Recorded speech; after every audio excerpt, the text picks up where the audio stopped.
দেশের satellite internet চালুর লক্ষ্যে খসড়া নির্দেশিকা চূড়ান্ত করতে মতামত সংগ্রহ করছে বাংলাদেশ টেলিকম নিয়ন্ত্রক সংস্থা বিটিআরসি।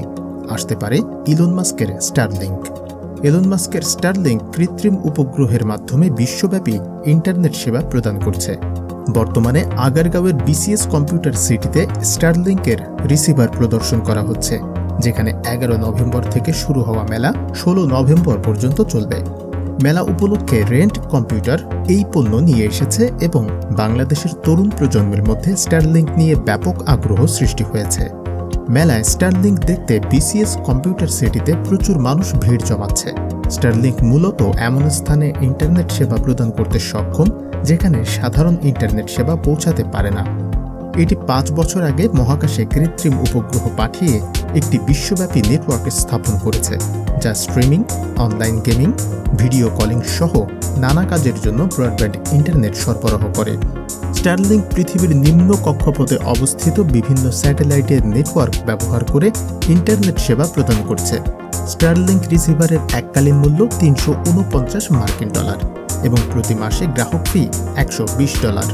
স্টারলিংকের স্যাটেলাইটগুলো অন্যান্য স্যাটেলাইটের তুলনায় কম ভরযুক্ত এবং এটি অপটিক্যাল স্পেস লেজার ব্যবহার করে ব্রডব্যান্ড সেবা প্রদান করে, যা প্রতিটি উপগ্রহের অবস্থান ও উচ্চতার উপর ভিত্তি করে কাজ করে। স্টারলিংক প্যাকেজে রিসিভার, কিক স্ট্যান্ড রাউটার এবং পাওয়ার সাপ্লাই থাকে এবং এর অ্যান্টেনা 110 ডিগ্রি পর্যন্ত বাঁকানো যায়। রাউটারটির সঙ্গে 230টি ডিভাইস সংযুক্ত করা সম্ভব। স্টারলিংক বর্তমানে বিশ্বের অন্তত 50টি দেশে কার্যক্রম চালাচ্ছে। গত বছরের জুলাই মাসে বাংলাদেশে এই প্রযুক্তি পরীক্ষামূলকভাবে চালু করা হয়েছিল। স্টারলিংকের উচ্চ গতির ইন্টারনেট সেবা দুর্গম এলাকা যেমন গভীর সমুদ্র বা পাহাড়ি অঞ্চলে গেমিং, স্ট্রিমিং এবং দ্রুত ডাউনলোডের সুবিধা প্রদান করতে সক্ষম।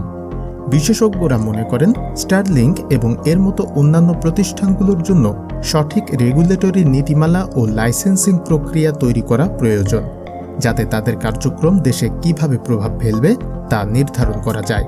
তবে বিটিআরসি এ বিষয়ে এখনও কোনো মন্তব্য করেনি।